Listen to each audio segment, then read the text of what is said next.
Welcome back to The Stacks, a podcast where we talk all things books and reading. I'm your host, Tracy Thomas, and I'm joined today by writer and scholar Dr. DaMaris B. Hill.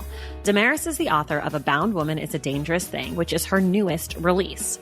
Before we dive into our conversation, here are just a few reminders for you. Everything we talk about on today's show can be found in the show notes. There's even a link where you can find all the books that we talked about on today's episode. Want more of The Stacks? Head over to patreon.com/The Stacks to be part of the Stacks Pack. That's our own community that gets you inside access to the show. You can join our virtual book club, get the inside scoop, and a lot more. So head over to patreon.com/The Stacks and check it out. Patreon is spelled patreon.com/The Stacks. Before we dive in, make sure that you're subscribed to The Stacks wherever you get your podcasts and that you leave us a rating and a review. It goes a long way to helping this show reach new audiences. All right, now it's time for you all to meet the wonderful DaMaris Hill. All right, everybody, we are here today with our guest, writer and scholar, Dr. DaMaris B. Hill. DaMaris' newest book is entitled A Bound Woman is a Dangerous Thing, and it's a collection of poems about incarcerated Black women. DaMaris, welcome to The Stacks. Thank you for inviting me to The Stacks, Tracy. I'm so excited to be here. I'm so excited that you're here. We're just going to dive in. Do you want to tell us a little bit about yourself, like kind of maybe where you come from and maybe how you came to writing? I don't know. Or just anything. That's a pretty interesting story. So I've lived mostly on the East Coast, but I have lived in the Midwest at different times in my life. My father is an AME minister, so it's my grandfather and my mother and lots of people in my family. I'm kind of Christian plus. Okay. I'll make it to heaven. I'm just taking the scenic route type of thing. Perfect. But we've lived all over as a result of that because on average, a Methodist minister moves about every 2 years. Whoa. I started writing. Okay, I want to start earlier than that. I started writing songs. Like I would hear. So when we lived in Xenia, Ohio, and my father was at this church called United African Methodist Church, outside of Wilberforce, near Yellow Springs and Dayton and those types of places. Where we lived, the parsonage was not too far from the church. So I could hear like choir rehearsals and things, and I would try to write songs to that. But I wasn't very good at spelling. And so then I asked my parents, could I learn music? And they got me a highly trained classical musician that was at least 104. So I definitely had. Always? They are always. So my music teacher when I was 5 or 6 is this highly respectable, classical, highly trained musician in the Midwest that surely knew Alice Dunbar Nelson by first name and had absolute disdain for all blues women, whom are my descendants. Right. So those lessons lasted about, I think we only lasted about 3 lessons. Okay. Like I just couldn't do it anymore. And then from there, I just tried other art. Like I would, everything that I would try creative, my parents would be like, oh, artist I poor. And they would like pass me an engineering What book. did they want you to be? I think they wanted me to be something in the sciences. Okay. But the real key to this is what I didn't know until I was in my 30s, is that my grandmother was diagnosed schizophrenic. But my father's generation and his sisters, none of them were diagnosed with the disease. But all of them thought the disease would show up in one of her 5 grandchildren. And me being an imaginative, creative little girl probably scared the living daylights out of everyone in my family. So rather than articulating the fear, they would just say, oh no, the world has enough artists. Artists die poor. Like, you don't want that. That's so interesting because they were trying to dissuade you without like freaking you out. Right. Like, again, like I had a son of my own before I even found out what was going on. Wow. That's amazing. So You came to writing just through being a creative, exploring all arts aside from classical music by elderly teachers. But really, I mean, not that I didn't have an acumen for narrative, but this was an art that I could do, that I didn't have to beg for supplies, that I didn't have to face the rejection of my parents telling me that artists die poor, that I didn't have to go into some explicit strategy or advocating for these artistic supplies. Like, it was easier to get toys, Legos, Barbies, clothes. It was easier to get any of those things. Than to get like a dance shoe or something. Or a paintbrush or. Like, I need a whole paint set. And, you know, it's like, what do you need it? What do you need that for? Because they were like, no, don't go down this path. That's like, so interesting. Like, you already have paints in there. Right. I don't want to get too ahead of ourselves, but I just want to kind of foreshadow. Next week, we're talking about Beloved, and I already feel like this is connected. Yeah, very much so. Like the history, family history, trauma, fear, absolutely, anxiety, all of that. Absolutely. Intergenerational. Right. Coming to you next week. Right. And I open up the book with that poem about my grandmother, right? And I didn't know at the time that my grandmother, you know, when she grew up, she was a voracious reader. She was named after Harriet Beecher Stowe. Out of her brothers and sisters that all graduated from college, they all say that she was the smartest. She wanted to be a librarian. Like, I didn't know any of these things growing up. So me exhibiting all of these things. Generated. But they knew. They knew. That's so interesting. Generated an anxiety, right? Yeah. Wow. Oh my gosh, that's so interesting. And that you didn't find out till you were in my 30s. My aunt told me. Like, my parents would have never told me. So then I had to like really question, because my parents were sending me to her house every summer for months. And what I grew up, and this is a romantic story, but I grew up watching my grandfather serve my grandmother breakfast in bed every day. I thought this is what you wanted out of life. I did not know that he was mashing up prescriptions. Wow. In her coffee. And it was really that type of labor, maybe a labor of love for us as grandchildren, but it wasn't what I thought I was looking at. Right. That's so interesting. Okay. So we're going to fast forward a little bit. Please. You then go on to become a writer and a scholar. You are what I like to call a double doctor. 2 PhDs, which is like pretty major.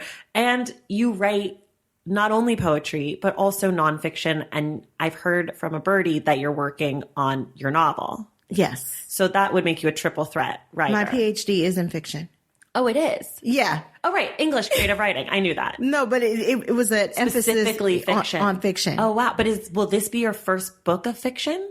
Well, this is my first creative book. So I have a collection of historical essays. Right. But this is my first creative book. The poetry. I mean, the next poetry. Because you're working on a novel, right? I am working on a novel about girls that went to prison. And that book is just as queer as this one. Great. And I call it my little 12-headed monster. Yeah. It's pretty wild. One person that read it said that they were gobbling it up the first 200 pages, but the last 100 pages made them tired. Ooh. And I was like, yeah, because it's a video game on paper, baby. I'm so excited for this book. Okay, but let's talk about A Bound Woman is a Dangerous Thing. Yes. It's a collection of poetry, but it also is, I mean, I don't even know how to explain how it functions, but basically you have this fantastic introduction where you kind of call the spirits of, your family and a lot of the women in the book, in addition to men and women who have been killed by police and et cetera, et cetera. And then we kind of dive into these sections. It's 5 sections. Well, I think it's more like 7, but it kind of functions as 5. Yeah. And then we talk about incarcerated women throughout the book. And with most of the poems and the sections, there's kind of like a prose introduction to each person. Yes. And so it's kind of a mix of, it's not just a straight book of poems. Like, it has a historical context that you're giving to these poems and kind of like placing them in relationship to the world that maybe your reader will know or will be able to reference, which I found wonderful. It allowed me a little bit of freedom as a reader to understand where you were coming from, or to see something in a way that I hadn't thought about it through your poetry, which is beautiful. Thank you so much. And there is a question in this. Okay. There is a question. There's already like 3 questions. I know. I sometimes struggle with questions. I don't know why. It's so weird. I'm here for it. But I sometimes I'm like, talking. And then I'm like, there should be a question on a podcast, but should is a silly word. So how did you come to the idea of combining the poetry with the nonfiction introductions for them? Okay. So I do want to admit, first of all, that some of the things that you appreciate in the structure, like, the opening pages, that was definitely encouraged by my editor and my agent. And I was very resistant to that at the time. But I did it. Why were you resistant to it?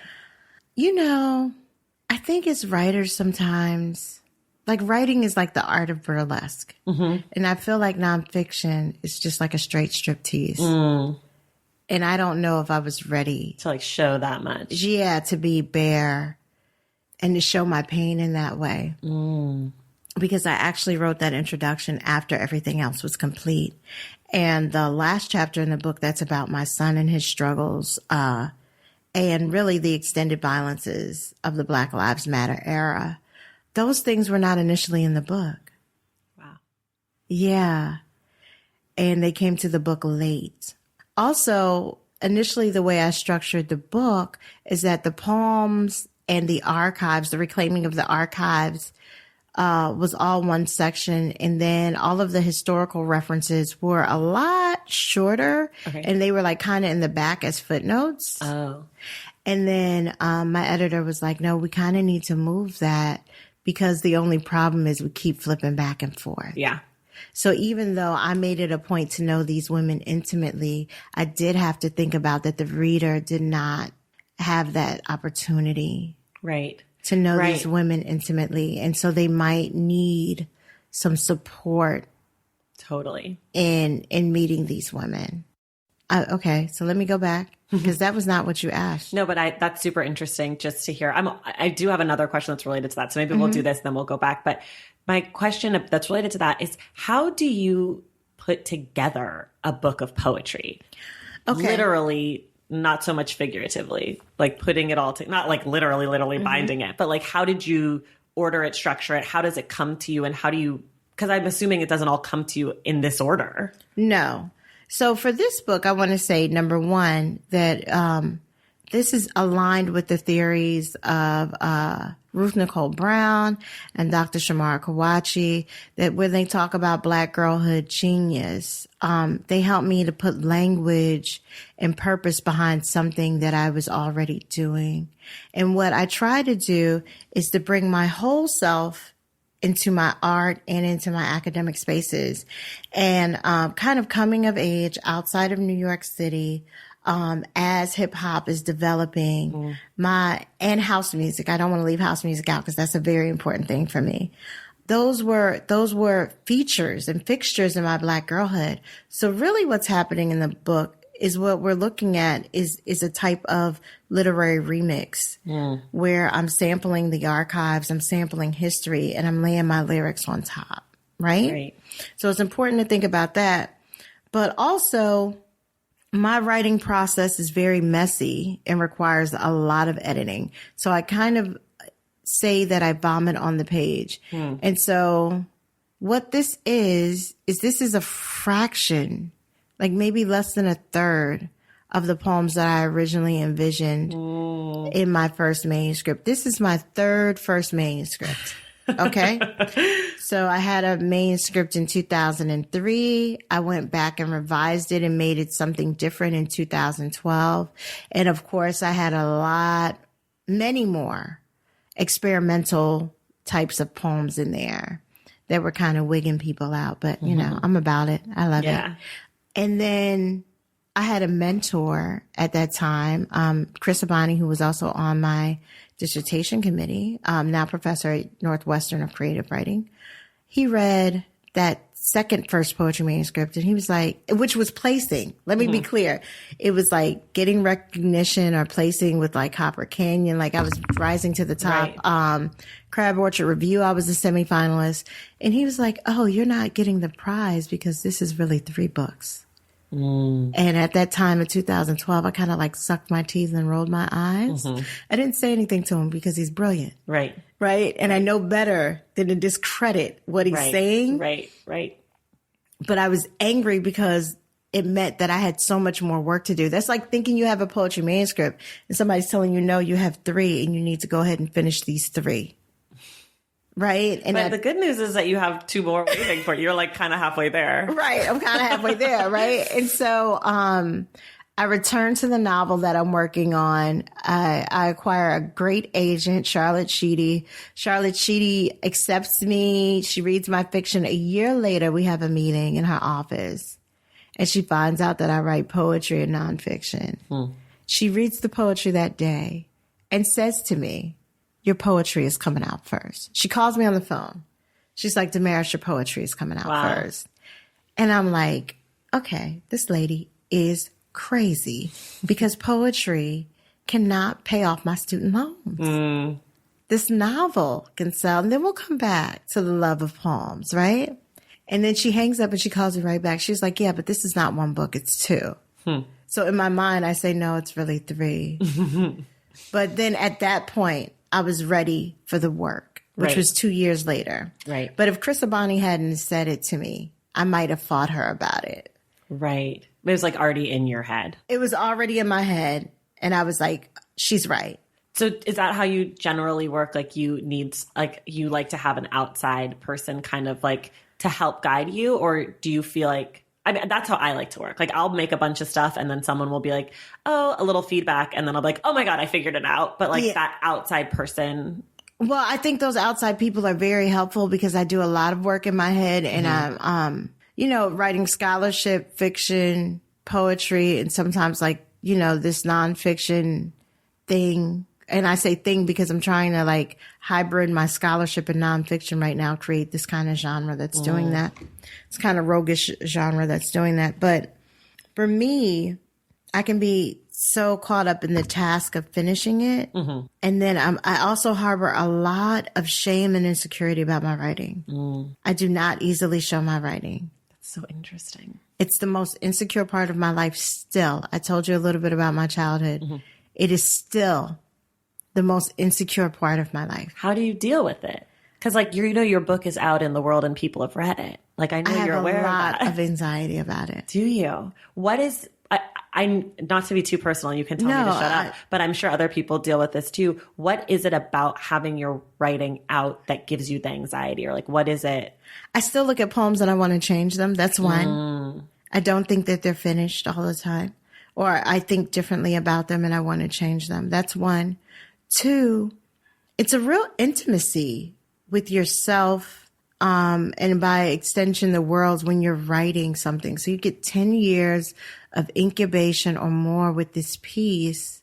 And then it's all of a sudden like you have this brand new amoeba that you're just exposing to the world and you're hoping it's going to make it. Right? It's like it like comes out of you. It has to like be its own thing. Right. Or it's like, you are the shell of this egg. And then all of a sudden it enters the poetry world. The shell is taken away. Right. Now this egg is just there. Right. But part of it is also that it doesn't, while it might exist, it doesn't really fully exist until someone else has read it, right? Yeah. So Kafka and I don't care about that.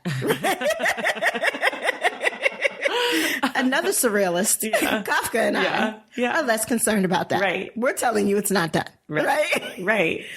And so even before this book, like one of my friends, Christy Cartwright, I remember she came over my house and she's a writer from the Bahamas. And when her book comes out, it's going to be absolutely brilliant.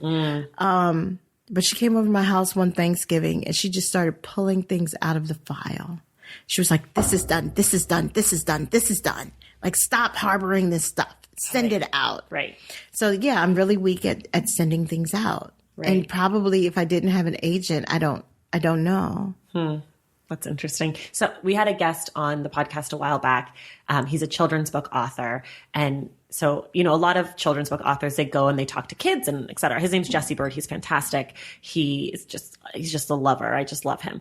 Anyways, he said something at the end of the episode that has stuck with me, which was that you've got to go do your thing and you have to think of it as a public service, because imagine how many people would be uninspired or would be left unfulfilled if Michael Jordan had never played basketball, or if you had never written your book of poetry. So in that feeling of like not wanting to let it go, you're being selfish with like your greatness and your thing. And I just, ever since he said that, I've thought about that a lot of like, I might be insecure, but what am I keeping from others? Like my work is a service. And I just thought that was really nice. Okay. I'll start to look at my work as a service, but it's a crazy relationship, because I'm still trying to figure out, I can't figure out the external value of my work. But maybe that's not for you. Maybe that's for us. Yes. Maybe you just do the work. Agent. Yeah. Right? It's for the agent. It's for the reader. And the reader. And the people who are consuming it and who are inspired by you. Right? Okay. Yeah. I don't know if that helps, but maybe not. Well, we'll move off that. Okay. So this is like a real, I'm going to make you be a teacher for a moment. Okay. Because you do that. Yeah, I do that. You do that. So in your book, you talk about, and I might be saying this wrong, ekpharsis? Yes. And I Googled it and I tried to look it up. And I want you to explain what it is, because I don't know that I understood it. And I want you to explain how it functions in your book, because it comes up a few times in the book. Well, usually what we talk about when we talk about, I say ekphrasis, but I might be pronouncing it wrong. But when we talk about it, it's like poetry inspired by art, right? Okay. But because I don't really believe in categories, genres, races in that type of way, right? I believe all of these things are limiting, and they limit the complexity of human life. But I also believe it when it comes to art. And so instead of my work strictly relying on visual art, sometimes people can do some like scientific research and it's really a piece of art. Like, I feel that way about theories about dark matter. I feel that way about string theory in physics. And I feel that way about the work of Callie Gross. In her book, Colored Amazons. And she's a historian / anthropologist / sociologist / all things complex and great, considering Black female intellectual history. And when I read her book, Colored Amazons, I closed the book and I immediately started writing poems about the case studies, because it was the first time that I had read case studies that were done so humanely, that didn't reduce the woman to the subjugated status of an object. And I was moved instantly. And so there were really like 40 poems, but only 16 of them are in the book. Oh, wow. So you revised. Yes. You did your favorite thing. Yes. So anybody that's not in the book, they're only not in the book because I think the poem wasn't good enough. Interesting. Not because they didn't deserve to be there. Right.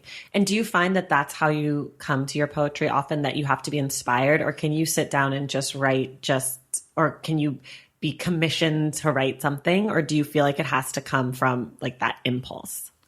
I can be commissioned to write something, but I've always been the type of person where you can set an expectation, but you can't show me how to do it. Okay. And so even when I'm writing the poem, even if there's a designated subject matter, or let's say there's an expectation, my orientation to the poem is always unexpected. It always does something that I didn't intend for it to do. It becomes its own thing.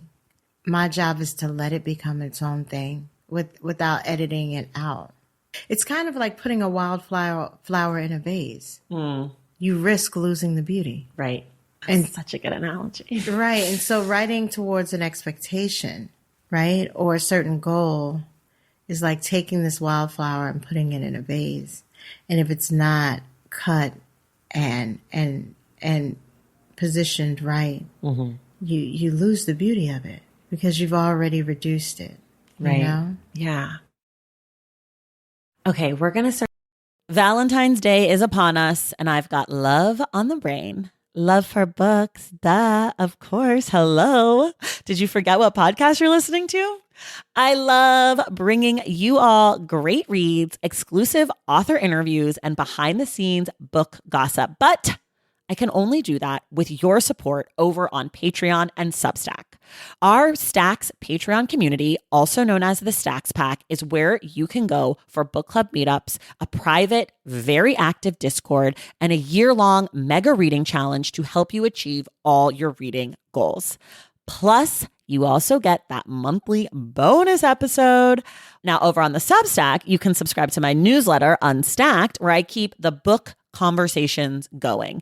I also give you a healthy dose of sports and pop culture, definitely some hot takes happening over there. And again, that bonus episode. If you don't have a few dollars to spare, don't worry. There are free options on the Substack and the Patreon to get you a little extra Stacks magic. Making this podcast is a total team effort, and by supporting my Patreon and my Substack, you allow me to support my amazing team that makes the show possible every single week. So if you or your friends are looking to meet other book lovers and support this indie podcast, come hang out with me on Patreon, Substack, or both. I would love to have you. And since we're talking about love, you can gift subscriptions to the Patreon and the Substack for that special reader in your life. For the Stacks Pack, head to patreon.com/thestacks. And for the newsletter, head to tracythomas.substack.com. And also, there are links to both in the show notes. Okay, see you in the Stacks. To transition a little bit more to your reading tastes. But before we do that, we have a little segment on here. It's called Ask the Stacks. So someone's written into us for a book recommendation, and we have to come up with what we think fits what they're looking for. Okay. It's pretty, this one this week is like pretty open. It's not super specific, so don't worry. So it comes from Casey Bridges, and here's what she says.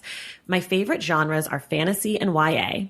Bonus points for a diverse cast of characters. I also like plain old literary fiction, especially if it's an intergenerational story. I would like to read more nonfiction. I almost always enjoy memoirs and personal essay style books, but I rarely think to search them out on my own as I gravitate first towards fiction. Some of her favorite books are Sawkill Girls, The Great Believers, The Fifth Season, Pachinko, and Heavy.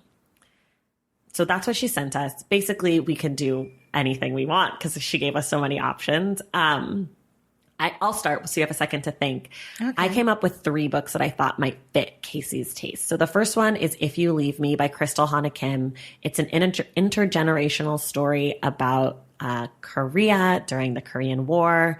It's told from 5 perspectives. It covers about 25 years.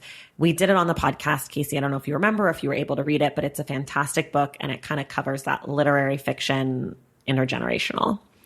I also picked one of my favorite memoirs. It's called Jesus Land by Julia Shears. It is a memoir about a woman whose family, she's a white woman whose family adopts 2 black sons in Indiana and sends all 3 of them to Jesus camp. And it is dark and it is sad and it is going to gut you, but it is an amazing book. I read it over 10 years ago and I still think about it regularly. And then my third one is a little bit none of the things you said, but kind of all of the things you said, which is Unbroken by Laura Hillenbrand. And it's the book about Louis Zamperini, the runner who becomes a prisoner of war during World War II. And it is his own intergenerational story. So it's his own story. It covers a lot of years. It's nonfiction and it kind of reads like fiction. It's pretty fantastic. It's also a book I like to recommend to people who don't love nonfiction because they're just not reading the right nonfiction. So it's a good intro to nonfiction if you're feeling like you want to test the waters there. So those are mine. DaMaris, did you come up with anything that fits? Not nonfiction. It doesn't have to be. She gave literary fiction and YA and science fiction. She gave all sorts of stuff. So I'm thinking about the intersections of what was first described, with the exception of nonfiction. And I'm thinking she would love to read something by Nola Hopkinson, excuse me. And she's initially she's from Jamaica. She's a Caribbean American writer, but it's very surrealist. It has elements of, I would say, sci-fi, speculative, fiction, and I think it'll take her places. And that's what she wants, right? These experiences that still kind of center on understanding the specificity of identity and negotiating power, but in a context that is less familiar. Okay. Right? Yeah. And so she's good. But I also think another person that she'd be very interested in is Patricia Powell, and specifically the Pagoda, a novel. And this is also a Caribbean American writer, but this is a Caribbean American writer who does a lot of play on identity, including gender. And so it creates, I think, the fluidity and the accuracy of personhood without the reductive markers of identity that are familiar in standard literary writing. Nice. Right. Yeah. And so that's really, I think, what people are looking for when they start to read science fiction is that they want to imagine a space that doesn't duplicate the, I would say, I don't want to say negative, but doesn't duplicate the somewhat disappointing aspects of life. And, you know, there's some science fiction that'll give you a new setting, but will still be very prescriptive about the expectations of identity markers such as race, gender, and class.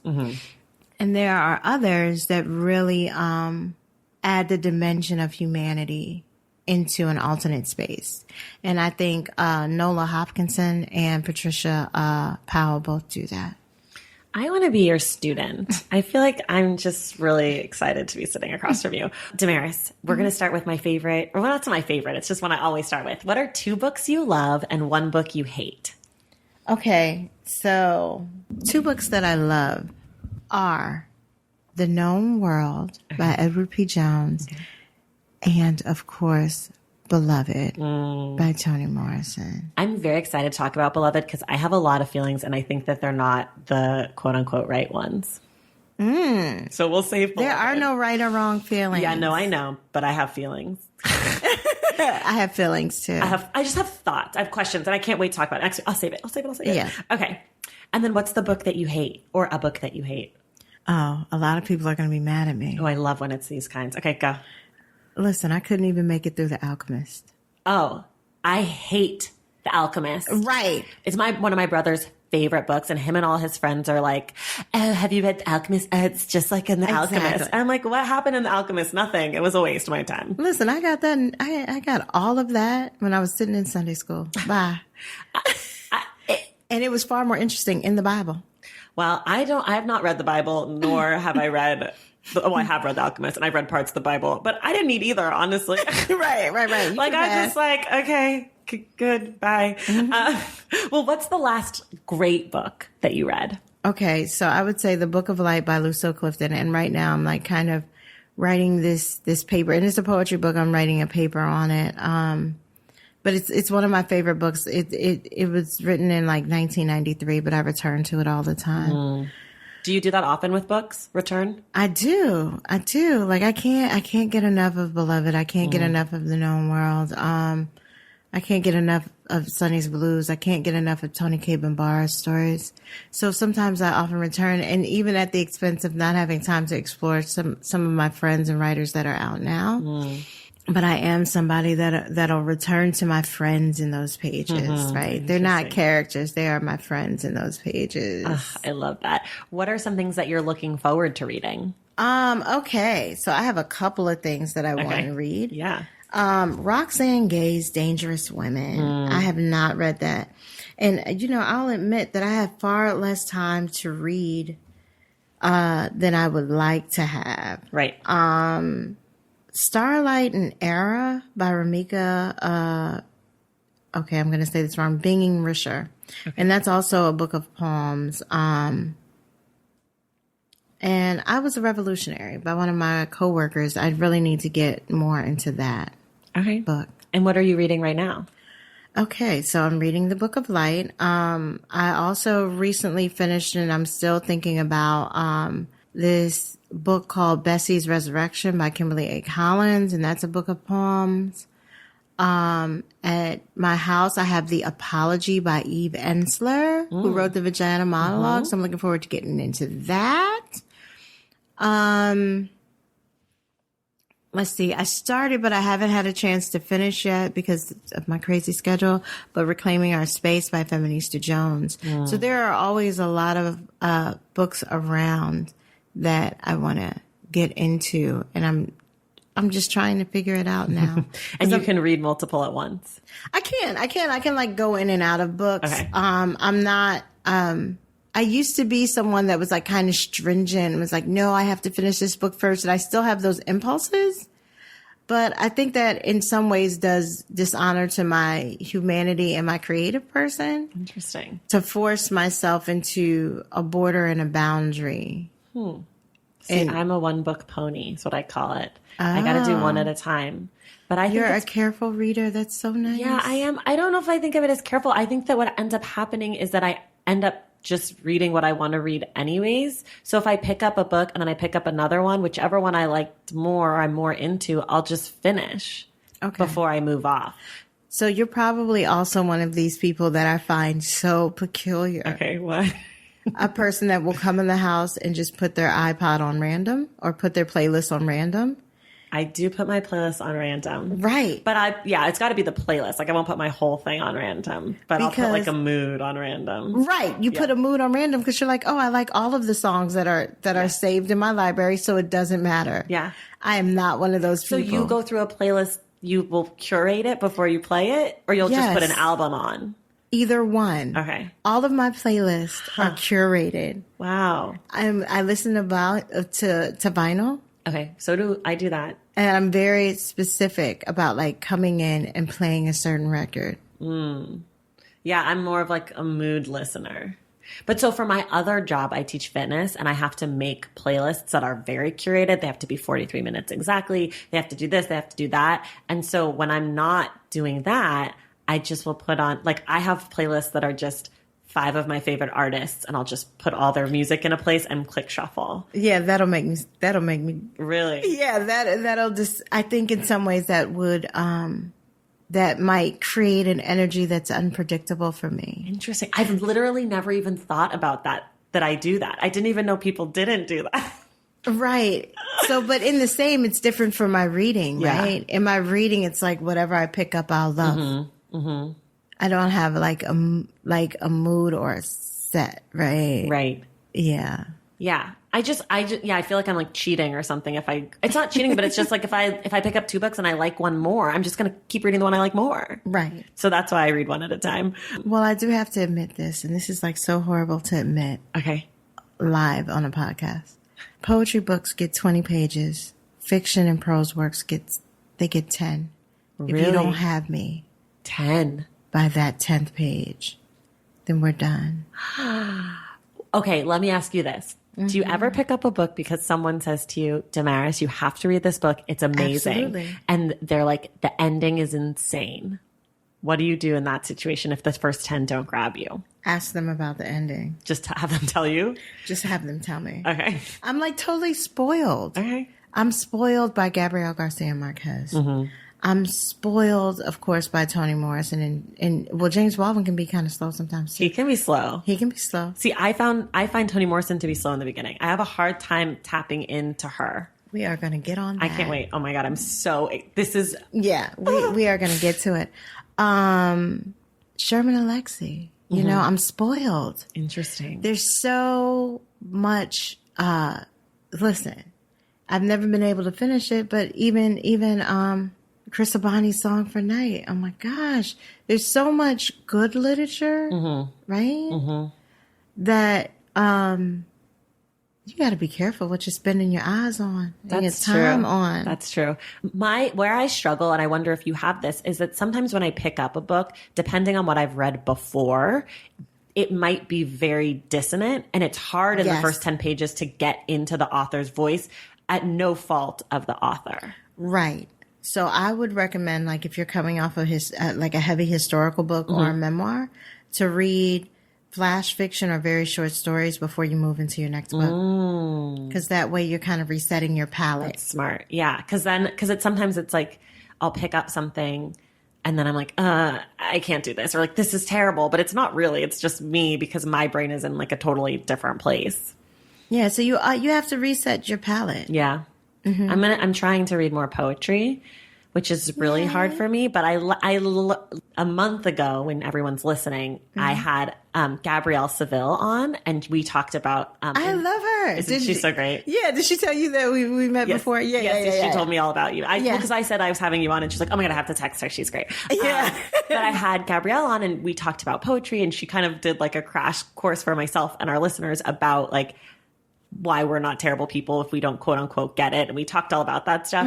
And ever since that conversation, I've been like, I need to be sneaking more poetry in because it's a muscle too. Yeah. Just like for me, nonfiction is my go-to. And so when I read fiction, I struggle a lot sometimes, but I've been reading more and I'm getting better at it. And I think for other people, it's the opposite. Their nonfiction for them is really a struggle. And I think poetry is its own different thing that needs its own muscles, and that it's not enough for me as a reader and a quote unquote professional reader to say that I don't like something because I'm new to it.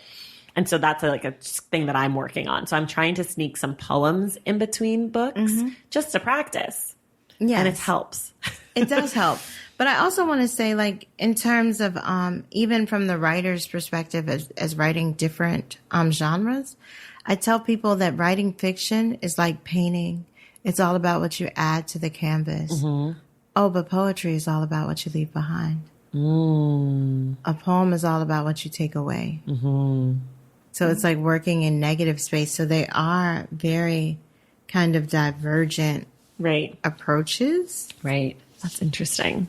Sometimes. You have all these nuggets. I like this. These juicy little nuggets. It's fun talking to you, Tracy. Okay. Okay, let's go. How about, what's a book that you like to recommend to people? I like to recommend a few books, but I often recommend, let's see, Todi Kane Babara's stories to my to everybody. But particularly to my students. If I'm talking to like my parents and my aunties and things like that, I recommend The Known World. If I'm talking to an adventurous reader, I always go with Marquez, and then I ask them, like, what kind of time do you have? If they have a lot of time, I'll say, okay, go for 100 Years of Solitude. If they're a kind of a novice reader, I might say, which is my favorite novella by Gabriel Garcia Marquez, On Love and Other Demons, that opens up when they removed the top of the casket. There was 22 feet of red hair spilling from the casket. Right? And so then, like, that opens up with the type of gothic lore and gore, but it's also very imaginative. What person would have 22 feet of red hair? Someone exciting. Right. Someone exciting, right? A 12-year-old that falls in love with a priest. Whoa. Is that what the book's about? Yes. Oh my gosh. I don't know it. It's very interesting. What's the last really good book someone recommended to you? Okay. I'm going to go like really old school because this isn't, I don't think this is accurate in terms of time, but it's accurate in terms of memory. So actually 100 Years of Solitude not only was recommended to me, but was given to me by one of my coworkers in the early 2000s. And at the time, like, let me be clear, I was reading an excessive amount of Latino literature, but kind of stayed away from Marquez because I thought it was just gibberish. Like, this guy can't be that good. You don't know what you're talking about. I'm reading these Latino women. They are feeding me. This is what I love. And also Latino poetry, because unlike English, the sounds work so much better. So when I was first writing poetry, not even an emergent poet, but when I was first writing poetry, I was very frustrated by English because English is like German and Latin, and it doesn't do the sound, the music that Latino poetry does. And so a friend that I was working with bought me the book, and it's so funny, I can't remember his name right now. And the book sat around for like 2 years. And then one day I finally had enough time and I picked it up. And then I found myself in the last 20 pages. And this is what I do for all books that I love, poetry or fiction. And this is how I'm a balanced person. If I love your book, I will read the last 20 pages 3 times each before I move on to the next page. Wow. Because I don't want the book to end. Oh. So you'll do 3 times and then turn the page. Yes. Okay, so it's not like you you don't go through it 3 times. All right. No. Wow. No, I'm savoring getting to the end. Right? So, you can be cut off quickly, but you can also be cherished. That's right. That's so good. Well, that's the balance. Yeah, totally. Where do you like to read? Like, what's your ideal reading setup? Usually in the bed. Okay. But morning, night, with a cup of coffee, with a snack, in socks and blankies. Like, take me there. Usually in the bed I have exceptionally soft sheets. Okay. I'm somebody who likes a nice bed, right?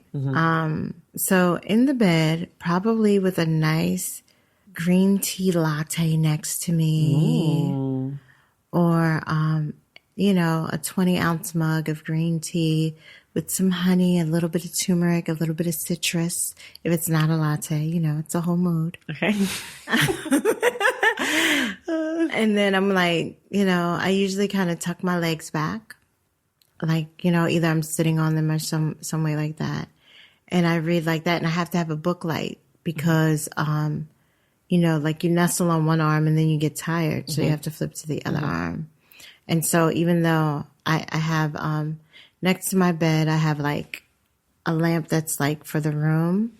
And then I have a floor lamp that has a halogen bulb that kind of acts like a book lamp if I want more light. And then I usually clamp a book light onto the book too. Okay. So it can be kind of dark in the room, but I still have plenty of light for my pages. That's good. You really took us there. I like that. I enjoy a book, a bound book. I like the smells. Yes. I like the texture of the pages. I will read on an e-reader, but I don't like it. I don't like it either. I did it for the first time ever a few weeks ago. I survived. Yes. But I'm back with my books. I was on a trip, so. I know. It's kind of easier when you're traveling to do the e-reader thing because you don't have as much weight. Because sometimes, like if I'm traveling with books, I can have like 10 pounds worth of books. I'm with you. How do you organize your books? I organize my books by genre. Favorite people up front or favorite people at the ends. Do you have any favorite bookstores? I will say the Wild Fig bookstore in Lexington, Kentucky. When I went to Bookmarks in North Carolina, it was so interesting. The Strand is always interesting. No, I more or less, I have books that I like libraries better than bookstores. That's the real honest truth. Yeah. So like it'll be better for me to tell you like libraries that I like. Tell me. Okay. So of course, living in Baltimore for such a long time, I love the Enoch-Pratt Public Library. There are 2 rooms that I love. There's the African American room, which started in like 2004, and it's nice. But the best room in the Enoch-Pratt Library is the humanities area. So it's like up on the 3rd floor, and it's like all the way to the right, and there are like columns, and there's like ornate mosaic. And it's like this whole zhuzh. So and it's very open in that space. So there's a little bit of space. They probably house about 15 computers there. Because, the aesthetic of a computer, as digital as I am, can take away from the aesthetic and the vibe of a room. Truly. Yes. So, they're all backlit and over in the corners. But when you get to the stacks, the stacks are narrow. They're on metal shelves. The books are all gold inlay and old. And it just smells of knowledge in there. I love that. That's so good. I love a stack, obviously. Obviously. Okay, let's talk about some specific things that books have evoked from you. What's the last book that made you laugh? So the last book that made me laugh hard, I want to go with the book that made me laugh really, really hard. Okay. So Nikki Finney's poetry book, The World is Round, has in the middle 8 pages of the most beautiful prose in the English language. And it's about her relationship with her grandmother. And the first 4 pages are simply hysterical. And as I remember, as I was reading it, I had a mentee in the house at the time, and she ran upstairs, and I was living like in a brownstone then. She like ran upstairs in my house, and she was like, "What are you watching on television? Like, I can hear you laughing all the way downstairs." I was like, "I'm reading." And then the very next 4 pages are the saddest pages that you ever want to read in the English language. And then I was crying hysterically. Well, that was my next question. And so the piece is entitled Hurricane Beulah. Entitled what? Hurricane Beulah. And it's all about her relationship with her grandmother. It's beautiful. I love that. Is that the last book that made you cry, or the last book that made you cry hard? I think so. Okay. And besides this book that I wrote. Besides the book you wrote. Yeah. Yeah, there were times I was crying. But in the reading of it or in the writing of it? In the writing of it. In the reading of it, do you find joy? Oh, no. No. Sometimes when I read these poems, I'm very physically uncomfortable. Yeah. The first time I read the Ida B. Wells poem in its entirety, I nearly vomited on stage. Really? Just like an overcoming. It overcame you. It overcame me. I'm extremely empathetic, even though I pretend not to be. I'm extremely empathetic. And I purposely try to write my poems to evoke some type of physical and visceral reaction because I want the reader, if they're reading about people that are marginalized, to physically feel the discomfort of being a erased or marginalized body in society. So I try to evoke and create that for the reader. But there's no way to do it without evoking it on myself. Yeah. And so when I first read, somebody requested it. I had never read it aloud in its entirety. And somebody came to the reading, and this was in North Carolina, in Chapel Hill. And she was like, I want to hear you read Ida B. Wells. And I was like, the whole thing? She was like, yeah. And so I read it. But when I finished the opening 2 pages, and I was like, okay, I'm done. Like, whoa. Well, what about a book that's made you angry? I can't think of one offhand that would probably evoke anger, and I would like stick with it. Okay.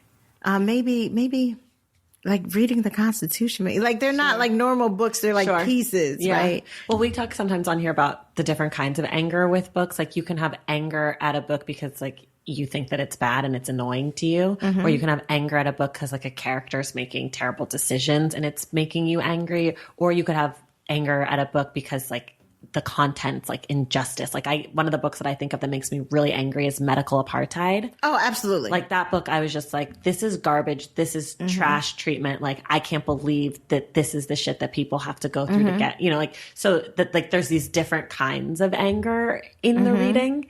So for you, maybe the first kind, the like, this book is garbage, I'm not going to read it, doesn't really evoke anger because you're only 10 pages in and you're like, moving on. Right. Moving on. Cut my losses. Yeah, exactly. I do relationships the same way. You should know that. Yeah.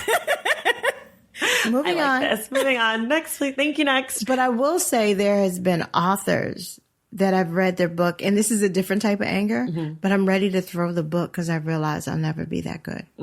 I've heard about this from other authors before. Right. So sometimes I'll pick up a book and... Can you think of one off the top? Yeah. Sarah Ahmed's work, who's like, the anti-feminist, and she uses a lot of Black feminist theory and post-colonial theory to talk about global feminism. And in her book, Strange Encounters, which is an older book that I read probably 8, 9, 10 years ago, she writes about how feminism is just used in some ways to promote capitalism around the world. But when I got to her chapter on like Hillary Clinton, which for like a lack of a better word, she's reading her politics for filth. And this is long before, like, she's running for president, right? She's reading her politics for filth. And I'm like, oh my God, like, I'll never be this good. Right? Yeah, they're, you know, I read Angela Davis's work and I'm like, man, I'll never be this good. I mean, I know people, like, I have friends that are so brilliant that when I get off the phone with them, I'm like, oh my gosh, I'm wasting too much time watching Netflix. I need to be reading, right? Because they're just so brilliant. Right. But definitely I'll go with Sarah. I won't talk about any of my writer friends because there are some people that are still living, right? That like to call out their names might be like to say, you know, other people might interpret that I don't like their writing, and that's not true. No, I think you're saying that you love their writing. Right. But other people that are my friends. Right. Yeah, like I might be promoting some people over others, right? And that's not what I mean to do. But I mean, I'll say Sarah Ahmed is definitely one of those people. But there are other poets where I'm like, I gotta learn it. But I have to learn it is a different attitude than I'm throwing this book. I'm throwing this book as like, I give up. Right. Like I surrender. I'll never be this good. Right. Yeah. So I do have that type of anger sometimes with people I read. I like that kind of anger. That's like competitive anger. And it's admiration. Yeah. Like, it's just like, it is the way. It's the same thing I was talking about when my mentors told me that the book was 2 and 3 books. I was angry, but I was angry because I was surrendering. Right. And that's not something I do easily. Right. That makes sense. Do you have a favorite book that you were assigned in school? 2. I like the Odyssey. Okay. I really like the Odyssey. Okay. I'm still pretty obsessed with Circe. Okay. I've written a play about Circe. I'm really obsessed with Circe. Okay. So the Odyssey is one of them. Paradise Lost by Milton is another. Okay. Those are major books. Were those assigned to you in like high school or adult college? Probably adult college. I think the Odyssey might have came out of high school. Like, you know, you have these little programs or whatever. You know, they say you're gifted and talented, which just means you're probably a little bit more well-behaved than others. Right. I don't know what that means, but, nothing good.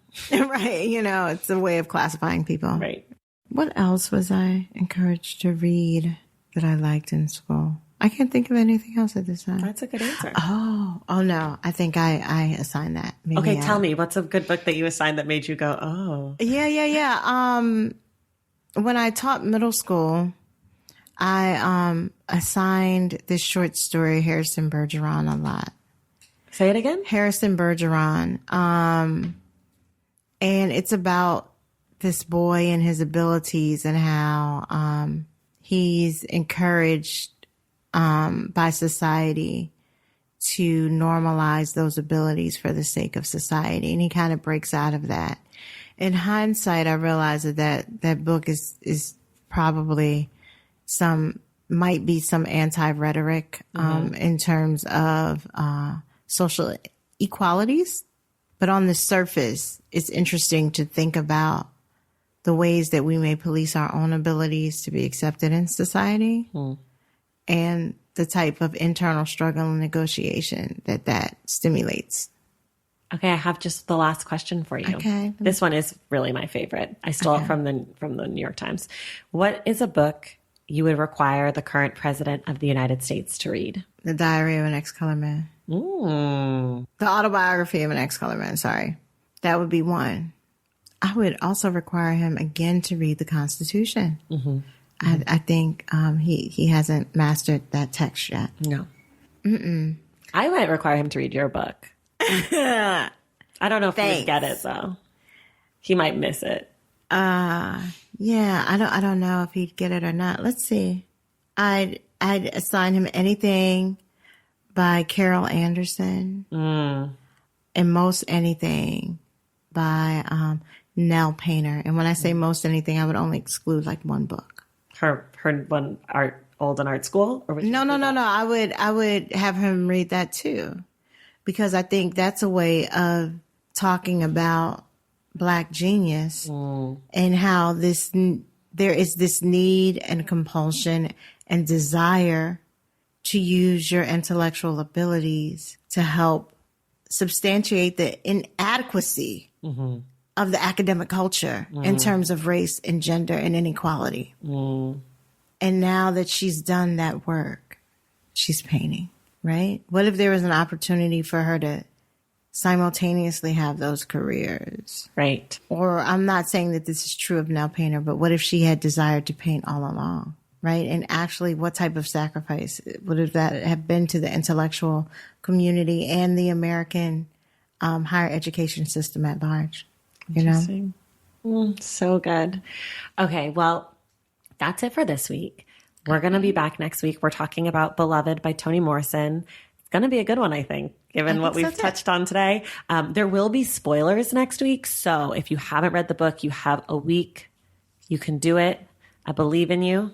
I do too. It goes by pretty quick. And it'll be worth it. Yeah, and it'll be worth it.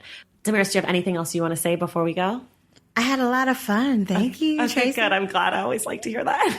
I had a whole lot of fun. Good. All right. Well, we will see you next week. And everyone else, we will see you in the stacks.